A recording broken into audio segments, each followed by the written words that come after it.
ஆன்மீக அன்பர்கள் அனைவருக்கும் அன்பான வணக்கம்.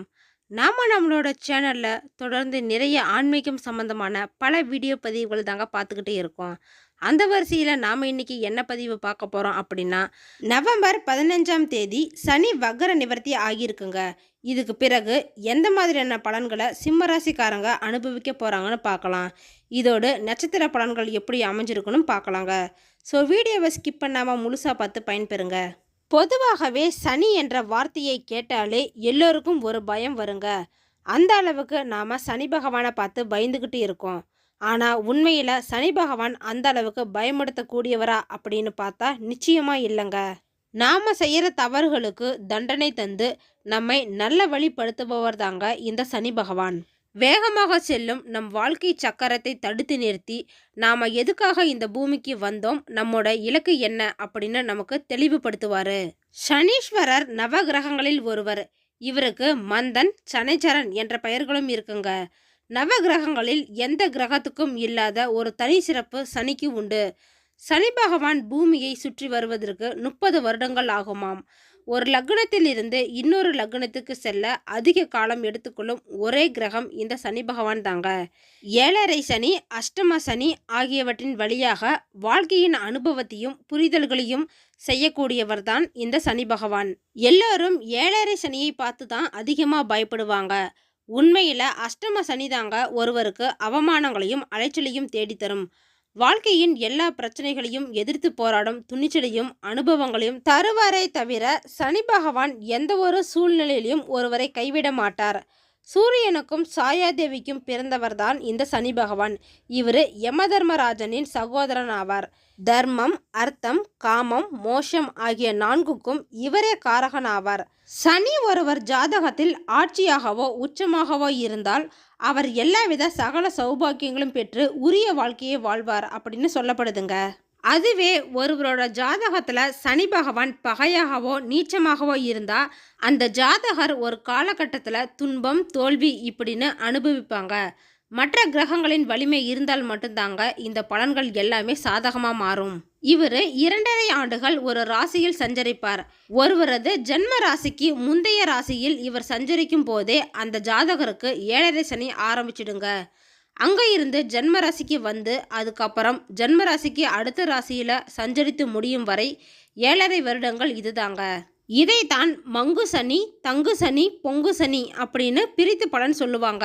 தர்மம் தவறாமல் நேர்மை ஒழுக்கத்துடன் வாழ்பவருக்கு சனி பகவான் அனுகிரகத்தை ஏற்படுத்துவார். தர்மமும் ஒழுக்கமும் தவறியவர்களுக்கு சனி பகவான் வாழ்நாளில் ஒரு முறையாவது தண்டிக்காமல் விடமாட்டாருங்க. சனி பகவானின் மனைவியின் பெயர் நீலாதேவி. காகம் தாங்க இவரோட வாகனமாக இருக்கு. எள்ளும் நல்லெண்ணையும் இவருக்கு ரொம்பவே பிடிக்கும். இவர் இருக்கிற இடம் மேற்கு திசைங்க. இவருக்கு உகந்த நிறம் கருநீலமாக சொல்லப்படுது.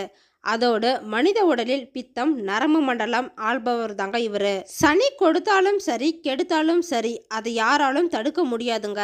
நவ கிரகங்களில் மிகவும் முக்கியமான பாவ கிரகமாக தான் சனி பகவான் இருக்கிறாரு. சனி கொடுப்பார் எவர் தடுப்பார் அப்படிங்கன்னு சொல்லக்கூடிய வாசகமே இருக்குங்க. சனி பகவானின் ஆட்சி வீடு மகரம், கும்பம். உச்ச வீடா துலா ராசி இருக்குங்க. நீச்ச வீடா மேசமும் இருக்கு. பகை வீடு அப்படின்னு பார்த்தீங்கன்னா சிம்மராசி தாங்க. சனிக்கு நட்பு கிரகங்கள் புதன், சுக்கிரன், ராகு, கேது. சம கிரகம் அப்படின்னு பார்த்தா குரு. பல கிரகம் அப்படின்னு பார்த்தா சூரியன், சந்திரன், செவ்வாய் அப்படின்னு சொல்லப்படுதுங்க. மகரம் மற்றும் கும்ப ராசிக்கு அதிபதியானவர் தான் இந்த சனி பகவான். ஒரு ராசியில் சுமார் 1.5 ஆண்டுகள் வரை பயணிப்பாருங்க. அந்த வகையில் இப்போ சனி பகவான் தனது மூல திரிகோண ராசியான கும்ப ராசியில் பயணித்து வராரு. சுமார் 30 ஆண்டுகளுக்கு பின் தனது சொந்த ராசியில் பயணிக்கும் சனி பகவான் வக்கர நிலையில் பயணித்து வராருங்க. இந்த சனி வக்கர நிவர்த்தி அடைந்து தனது மூல திரிகோண ராசியான கும்பராசியில் நேர்கதியில் பயணிக்க இருக்கிறாரு. சனி வக்கர நிவர்த்தியால் அனைத்து ராசிகளுமே அதனோட தாக்கம் இருக்குங்க. அதில் ஒரு சில ராசிக்காரங்களுக்கு அதிர்ஷ்டமாகவும் ஒரு சிலருக்கு சுமாரான பலன்களும் தாங்க கிடைக்க போகுது. ஒரு ராசியில் சனி பகவான் எந்த நிலையில் இருந்தாலும் சரிங்க, எந்த மாதிரியான பலன்களை கொடுத்தாலும் சரி, சனி பகவானை வழிபட திருநள்ளாறு போயிட்டு வாங்க. அங்கே இருக்கும் சிவபெருமானையும் சனி பகவானையும் வணங்குங்க. நல்லது நடக்கும். இதோடு யாரெல்லாம் திருநள்ளாறு போயிட்டு வந்திருக்கீங்க அப்படின்னு கமெண்ட் பாக்ஸ்லேயும் சொல்லுங்கள். நவ கிரகங்களில் இவருக்கு மட்டும்தாங்க இந்த ஈஸ்வர பட்டம் இருக்கு. அதனால தான் இவரை சனீஸ்வரன் அப்படின்னு சொல்றாங்க. அந்த வகையில் இப்போ நடந்த சனி வக்கர நிவர்த்தியால் சிம்ம ராசிக்காரங்களுக்கு எந்த மாதிரியான பலன்கள் கிடைக்க போகுதுன்னு பார்க்கலாங்க. சிம்ம ராசிக்காரங்களை பொறுத்த வரைக்கும் இந்த சனி வக்கர நிவர்த்தி சிம்ம ராசியின் 7வது வீட்டில் அமைஞ்சிருக்குங்க. இதுவரைக்கும் பெரும்பாடு பட்டுக்கிட்டு இருந்திருப்பீங்க. கௌரவத்திற்காக சில விஷயங்களை பொறுத்துக்கிட்டு இருந்திருப்பீங்க. சிலரின் அன்பை எதிர்பார்த்து காத்துக்கிட்டு இருந்திருப்பீங்க. சில விஷயங்கள் நமக்கு நடக்கவே நடக்காது அப்படின்னு நினைச்சிருப்பீங்க. இந்த தவிப்பும் ஏக்கத்திற்கும் முடிவு கட்ட போறாரு சனி பகவான். இந்த சனி வக்கர நிவர்த்தி அப்படிங்கிறது இதுவரைக்கும் உங்களை ரொம்பவே இறுக்கி பிடிச்சு வச்சிருந்த சனி பகவான் இப்போ விட போறாருங்க. அதனால நீங்க நினைச்சது எல்லாமே நடக்க போகுது. சிம்ம ராசி சூரியனுடையதுங்க. அதனால சனிக்கும் சூரியனுக்கும் ஆகாது.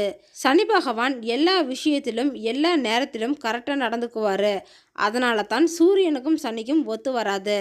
இந்த சனி வக்கர நிவர்த்தியால் கெட்டது எல்லாமே விலக போகுதுங்க. உடல் ஆரோக்கியத்தை பொறுத்த வரைக்கும் பலப்படும்.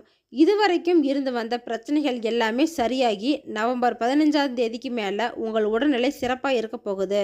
சிம்ம ராசிக்காரங்களுக்கு பொருளாதார நிலையை பொறுத்த வரைக்கும் இந்த மாதம் நல்ல ஒரு உயர்வை ஏற்படுத்த போகுதுங்க. நிதிநிலை சிறப்பாக இருக்க போகுது. கடன் தொல்லைகள் எல்லாமே அடைப்பீங்க. தொழில் வியாபாரத்தில் நல்ல லாபம் ஏற்பட போகுதுங்க. புது தொழில் தொடங்கவும் நினைப்பீங்க. புது கணக்குகள் தொடங்குவதில் ஆர்வம் காட்டுவீங்க. அதாவது பேங்க் சம்பந்தமானதுங்க. அரசு சம்பந்தமான அதிகாரம் யோகம் கிடைக்க போகுது. புதிய வாய்ப்புகளை இந்த சனி வக்கர நிவர்த்தி உங்களுக்கு கொடுக்க போகுதுங்க. வெளியூர் வெளிநாட்டு தொடர்புகளும் கிடைக்கும். புதிய மனிதர்களின் சந்திப்பு ஏற்பட போகுதுங்க. அதனால உங்களுக்கு நல்ல அனுகூலம் கிடைக்க போகுது. யாரெல்லாம் பகைவராக இருந்தாங்களோ அவங்க எல்லாருமே வந்து உங்ககிட்ட நட்பா பழகுவாங்க. ரொம்பவே கடின உழைப்பால மட்டுமே நீங்க வெற்றி பெறுவீங்க. உங்களுக்கான அங்கீகாரம் கிடைக்காம இருக்க என்னென்ன செய்ய முடியுமோ அது எல்லாமே சனி பகவான் ஏற்படுத்துவாரு. இப்படி இருந்த வாழ்க்கை நிலையில இந்த சனி வக்கர நிவர்த்தி ஒரு பெரிய திருப்பதியை ஏற்படுத்த போகுதுங்க. ரொம்ப நாளா இருந்து வந்த பூர்வீக சொத்துக்கள் பிரச்சனை தீரப்போகுதுங்க. சொத்துக்களை இப்போ பிரிச்சுக்குவீங்க. வேறு ஏதாவது சொத்துக்கள் வந்து உங்களோட கடன்களை அடைக்கவும் உங்களோட தேவைக்கு பயன்படுத்தி கொள்ளவும் வாய்ப்புகள் இருக்குங்க. வீடு மனை வாங்குற யோகமும் இருக்கு. ஏன்னா நிலம் அப்படின்னு சொல்லக்கூடிய புதன் பகவான் விருச்சகத்தில் அமர்ந்து இருக்கிறாரு. அதோடு உங்க ராசிநாதன் கூட சேர்ந்து இருக்கிறாரு. சூரியனும் புதனும் 4ஆம் இடத்துல அமர்ந்து இருக்கிறது. இந்த 4ஆம் இடத்துல இவங்க 2 பேரும் இருக்கிறது இந்த சிம்ம ராசிக்காரங்களுக்கு நல்ல ஒரு அறிவு ஆற்றலை ஏற்படுத்த போகுதுங்க. அரசாங்க பதவி மற்றும் பணம் கிடைக்கும். சுக்கிரன் 5ஆம் இடத்துல இருக்கிறதுனால உங்களுடைய சுயகுணமான பிடிவாத குணம் வெளியில தெரியுங்க. கவனமா இருந்துக்கோங்க. வீட்டில் கணவன் மனைவிக்கிடையே விட்டு கொடுத்து போங்க. 5ஆம் இடத்துல சுக்கிரன் எதிர்மறையான எண்ணங்களை தான் உருவாக்குவாரு. படிக்கிற மாணவர்களுக்கு இந்த மாதம் சிறப்பான பலன்களை கொடுக்க போகுதுங்க.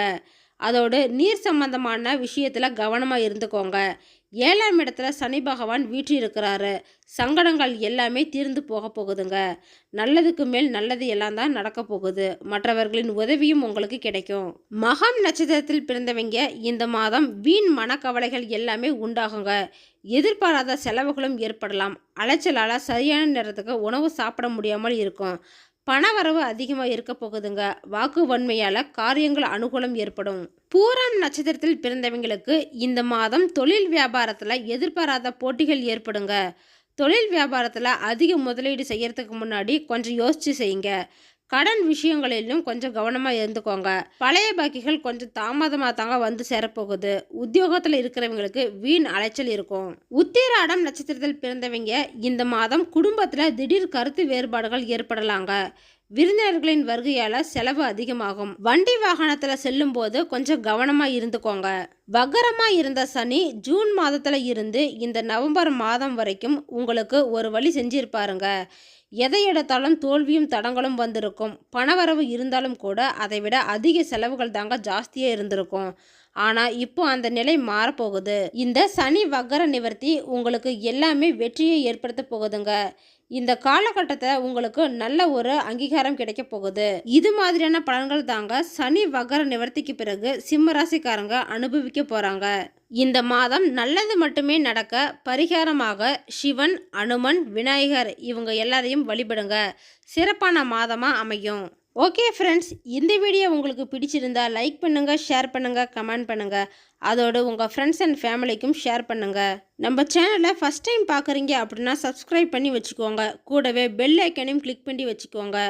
மற்றொரு ஆன்மீக தகவல் வீடியோவோடு உங்களை சந்திக்கிறேன். ஆன்மீக அன்பர்களான உங்களுக்கு நன்றியும் வணக்கமும்.